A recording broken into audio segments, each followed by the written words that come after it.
How frustrated are you with the 0-4 start and, the fact that the team hasn't shown really a lot of signs of improvement? Well, obviously, I'm frustrated just like you and the fans and everybody else. We didn't expect to be here, but we are where we are, and we got to deal with it. We got to dig our way out, and that's what we try to do every day. Perhaps most unsettling is that you came in, and I know it's early, I know it's 4 games in, but you came in and wanted an offensive-minded coach.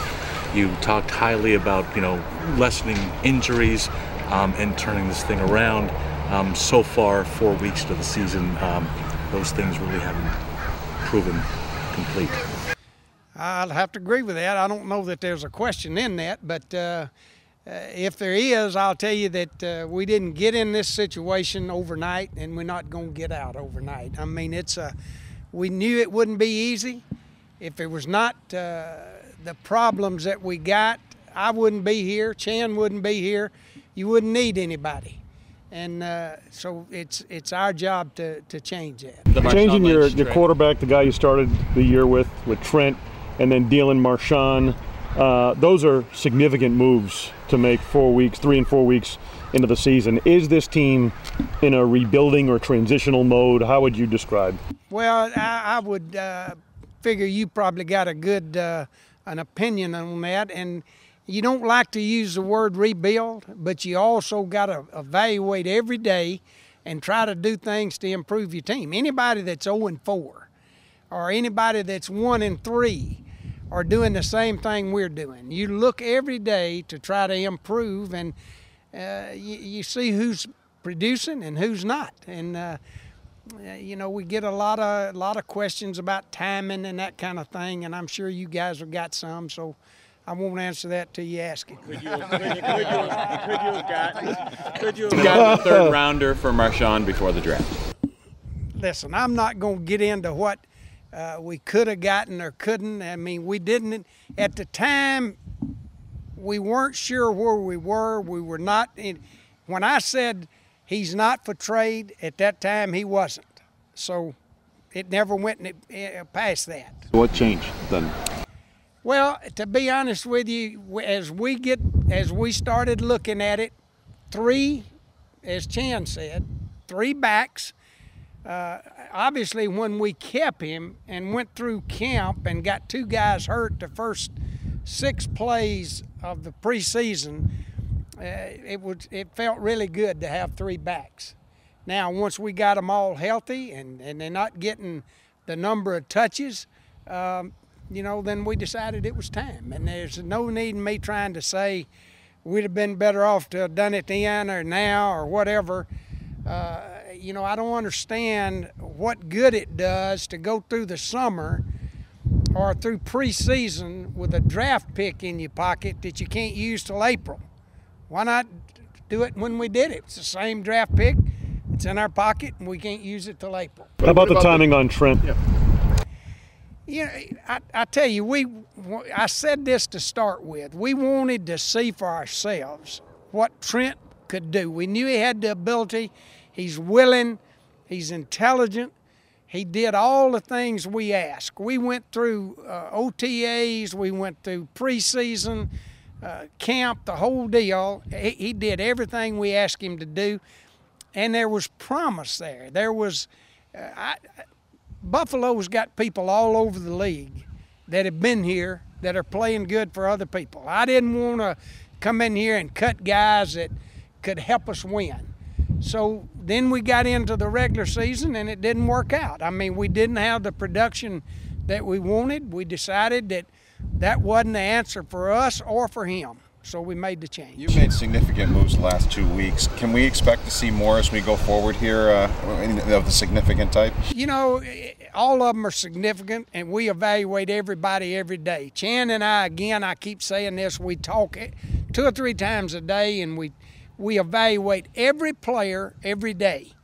And to answer your question, if it gets to the point where we need to make other changes, it won't matter who it is. If it'll help us, we'll do it. I think Chris Kelsey was a significant, decision to decide he's a long-term part of your future. What did you like about him, and why extend Chris? You know, Mark, I tell you, the thing you don't want to do is take your core guys and your leaders out of your system. And we decided, obviously, that we got 4, 5, 6 guys like that. Maybe not be great players, but are good players that set the tone for what you want everybody else to be. Chris Kelsey is a good player. He's exemplifies what we want players to do and how we want them to be. So that's the reason he's here. You still save some money by releasing Trent. Was that a consideration, financial consideration? Absolutely not. I wish I could tell you that I'd checked all that and that was a big part of it, but it wasn't. We're trying to win games, and you know, money obviously you have to look at, but that was not a consideration. Buddy, you and both Chan spoke about the impatience of getting this thing turned around in the spring. Did you overestimate or underestimate how big of a rebuilding job this might be?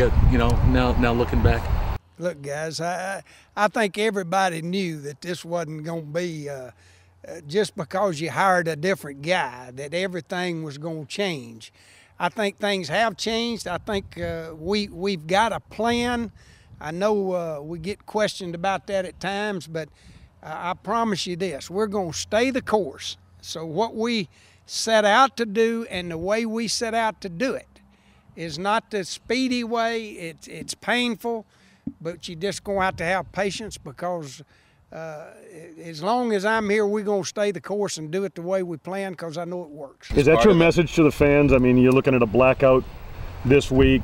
Obviously, the product on the field, you have to address that first to fill the seats. But what would be the message that you would send to fans at this time? Is it along those lines? Well, yeah, and the only thing I would say is that I know they're frustrated. They're not any more frustrated than we are. They're putting their money in tickets, and we're putting 7 days a week into trying to get it turned around. And it'll be fun when it happens, and trust me, it'll happen. When you say the plan, are we talking about drafts, the young players, getting good young players in here and building that way? Here's what I said when we started, and I'm going to say it again. This is the way we'll do it, is that we're going to build through the draft. We're going to get as many draft picks as we can.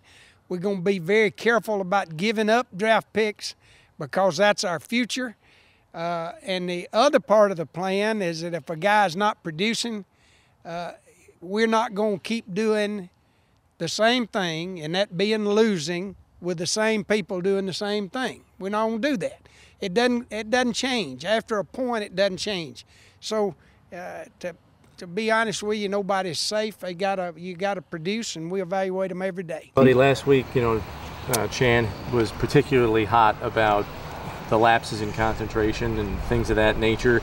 Do you feel that there's a task secondary for him, not only turning the fortunes of the team around on the field, but maybe changing a culture here where, not that necessarily losing is ever accepted, but it just seems that there's been a culture here that's been difficult to turn around. Is that a secondary task Chan has in addition to coaching duties? Or?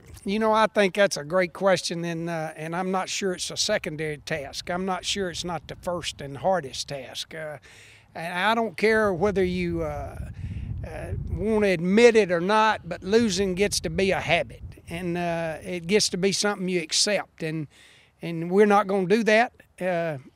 We're going to demand that we get the proper attention and that kind of thing to getting it done, and really, to be honest with you, it's the hardest thing you have to do.